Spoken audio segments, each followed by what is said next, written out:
মাঝে বাসা বেঁধেছিল একজোড়া শালিক পাখি। কিন্তু ঝড় আর বৃষ্টির কবলে পড়ে শালিক দম্পতির সাজানো গোছানো বাসাটি 4টি ছানা সহ নিচে পড়ে যায়। নিচে পড়ে শালিক দম্পতির আদরের একটি ছানার মৃত্যু ঘটে, আর 2টো ছানার অস্তিত্বই খুঁজে পাওয়া যায়নি গাছটির আশপাশে। ঝড় বৃষ্টি থামলে গাছের পাশ দিয়ে হেঁটে যাওয়ার সময় একজন ব্যক্তির নজর পড়ে নিচে পড়ে থাকা ওই শালিক পাখির বাসাটির দিকে।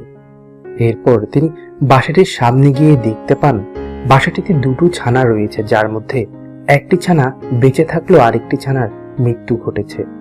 মহৎ ওই ব্যক্তিটি মৃত ছানাটিকে ফেলে দিয়ে বেঁচে থাকা ছানাটিকে নিয়ে আসেন তার ঘরে। শালিক দম্পতির বাসাসহ ছানাটিকে তিনি ঘরে নিয়ে এসে অভুক্ত নিষ্পাপ ছোট্ট ছানাটিকে তিনি নানা ধরনের খাবার ছোট ছোট করে ছিঁড়ে ছিঁড়ে খাইয়ে দেন।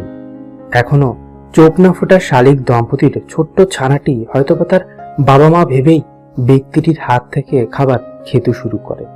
ছানাটিকে তিনি পোকামাকড়ের হাত থেকে রক্ষা করতে বাসার মাঝেই নরম কাপড় বিছিয়ে দেন। ভাত, রুটি ইত্যাদির সাথে সাথে ব্যক্তিটি ছানাটির জন্য নানা জায়গা থেকে নানা ধরনের পোকামাকড় শিকার করে নিয়ে আসতেন। এরপর তিনি ঠিক তার বাবা মায়ের মতো করেই পরম ভালোবাসায় শালিক ছানাটিকে নিজ হাতে খাইয়ে দিতেন। প্রতিদিন ছানাটিকে 7 থেকে 8 বার খাইয়ে দেওয়া, নিয়ম করে বাসাটি পরিষ্কার করে দেওয়া এই যেন এক রীতিমতো ধৈর্যের পরীক্ষা। কিন্তু তিনি ধৈর্য ধরে বিরক্ত না হয়ে নিজের সন্তানের মতো করেই শালিক সন্তানটিকে লালন পালন করে যাচ্ছেন। ব্যক্তিটির এমন মহৎ কাজের খবর গ্রামের প্রায় প্রত্যেকটি মানুষের কাছেই পৌঁছে গেছে এতদিনে। এভাবেই ধীরে ধীরে ব্যক্তিটির আদর ও ভালোবাসা পেয়ে ছানাটি বড় হতে থাকে। মাত্র 10 থেকে 12 দিনের মাথায় ছানাটির শরীরে এখন পুরোপুরি পালক গজিয়েছে। আজ প্রায় 15 থেকে 20 দিন ছানাটি ওই ব্যক্তিটির সাথেই আছে। সে এখন অনেকটা প্রাপ্তবয়স্ক হয়ে উঠেছে, কিন্তু সে এখনো পুরোপুরি বড় হয়নি। তাই তো ওই ব্যক্তিটি এখনো ছানাটিকে ভালোবেসে খাইয়ে দেন। এইভাবেই বেশ কিছুদিন পর ওই গ্রামে বসবাস করা অন্য আরেকজন ব্যক্তি অন্য আরেকটি তাল গাছের নিচে আরো একটি শালিক ছানা কুড়িয়ে পান।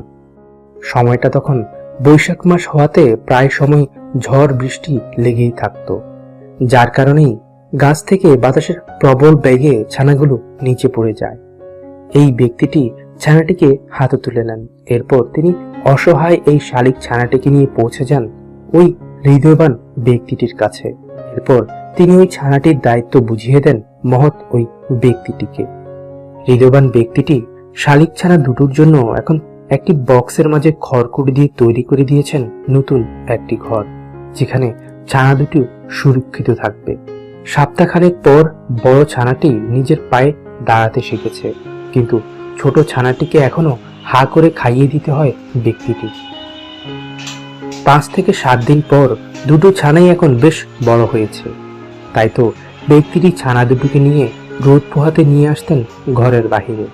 ব্যক্তিটির আদর আর ভালোবাসা পেয়ে ছানা দুটো এখন বেশ বড় হয়ে উঠেছে। বড় ছানাটি এখন অনেকটা উঠতেও শিখেছে, কিন্তু শালিক পাখির ছানাটি ওই ব্যক্তিটি এবং তার পরিবারকে ছেড়ে উড়ে চলে যায় না। কারণ এই ব্যক্তিটির সাথে সাথে তার পরিবারের প্রত্যেকটি সদস্যের সাথে ছানাটির অনেক ভালো বন্ধুত্ব হয়ে উঠেছে। শালিক ছানাটি হয়তোবা নিজেকে এই পরিবারেরই একজন মনে করে। এখন দীর্ঘ 1 মাস পর শালিক ছানা দুটো এখন পুরোপুরি বড় হয়ে গেছে। ব্যক্তিটি যেখানেই যায় ছানা দুটো তার পিছন পিছন সেখানেই পৌঁছে যায়। ব্যক্তিটির সাথে সাথে তার পরিবারের সকল সদস্যের খুব ভালোই সময় কাটছে শালিক ছানা দুটোর সাথে। ক্ষেতের পাশে জমানো অল্প পানিতে তারা এভাবেই ডুবিয়ে ডুবিয়ে গোসল করে। তবে প্রায় সময় তাদের সাথে অন্য আরেকটি শালিক পাখি এসে জোট বাঁধে। পোষা পাখি দুটোকে দেখে অন্য শালিক পাখিটিও বেশ কয়েকদিনের মধ্যেই ওই ব্যক্তিটির হাত থেকেই খাবার খেতে শুরু করেছে। কিন্তু পোষা শালিক দুটো বাসায় আসলে অন্য শালিকটি উড়ে চলে যায়। ব্যক্তিটি এখন ধীরে ধীরে ছানা দুটোকে কথা শেখানো শুরু করেছিল। কিন্তু হঠাৎ একদিন তিনি ঘুম থেকে উঠে দেখতে পায় একটি শালিকছানা খাঁচার মাঝেই মরে পড়ে আছে। কাল তো সব ঠিকই ছিল, কিন্তু হঠাৎ করে আজ কি এমন হয়ে গেল যে ছানাটি এই ব্যক্তিটিকে ছেড়েই উড়ে চলে গেছে না ফেরার দেশে। শালিক ছানাটিকে ছোট থেকে পেলে পুষে বড় করেছেন তিনি। বাবা মায়ের অভাব বুঝতে দেয়নি কখনো এই শালিক ছানা দুটোকে। তাই তো এই শালিক ছানাটির মৃত্যুতে ব্যক্তিটির কতটা কষ্ট হচ্ছে হয়তোবা আমরা কখনোই তা উপলব্ধি করতে পারবো না। শালিক ছানাটির মৃত্যুর পর তিনি খুব দ্রুত অন্য ছানাটিকে আলাদা করে ফেলেন। যাই হোক, এখন তো আর কিছুই করার নেই। তাই তো ব্যক্তিটি বেঁচে থাকা ছানাটির দিকে তাকিয়ে মৃত ছানাটিকে হারানোর কষ্ট ভুলে থাকেন।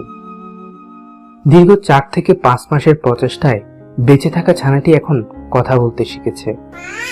বাবা গো,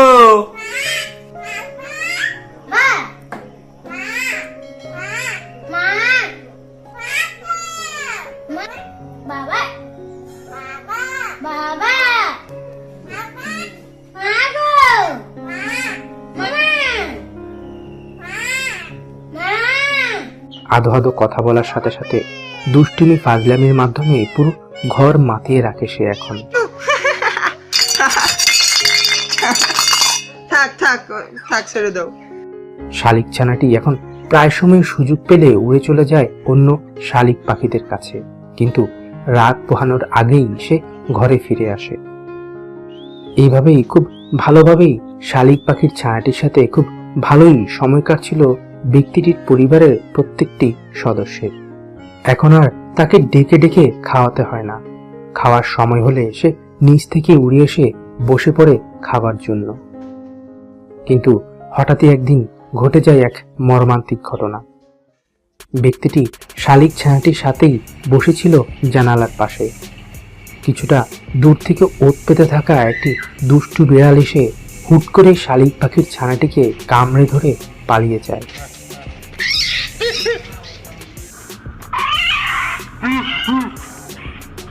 ব্যক্তিটি বিড়ালটির পিছন পিছন যাওয়ার পরও তার আদরের শালিক ছানাটিকে শেষমেশ সে রক্ষা করতে পারেনি। দুষ্ট বিড়ালটি শালিক পাখির ছানাটিকে কামড়ে ধরে কোথায় যেন হারিয়ে গেছে। এভাবেই হৃদয়বান ওই পাখিপ্রিয় মানুষটি তার বেঁচে থাকা এই শালিক ছানাটিকে হারিয়ে একা হয়ে পড়েন। তো বন্ধুরা, ভিডিওটি আজ এই পর্যন্তই। ভিডিওটি ভালো লাগলে অবশ্যই একটি লাইক দিবেন, আর এমনই আরো নতুন নতুন ভিডিও সবার আগে দেখতে চাইলে আমাদের চ্যানেলটি অবশ্যই সাবস্ক্রাইব করে পাশে থাকা বেল আইকনটি ক্লিক করে দেবেন। ধন্যবাদ।